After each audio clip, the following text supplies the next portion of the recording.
নমস্কার, ছোট্ট ব্লগ ভিডিওতে আপনাদের সকলকে স্বাগত জানাচ্ছি। মা সিদ্ধেশ্বরীর কৃপায় নিশ্চয়ই সকলে ভালো আছেন।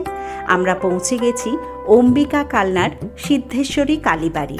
প্রায় 700 বছরের পুরনো এই মন্দির। চলুন ভেতরে গিয়ে মায়ের দর্শন করে নিই। বড় ভিডিও দেখার মতো সময় তো কারো নেই, সেই জন্য এই টুকরো টুকরো করে ভিডিওগুলো আপলোড করছি। আপনাদেরও দেখা হবে আর আমারও এগুলো সংরক্ষিত থাকবে।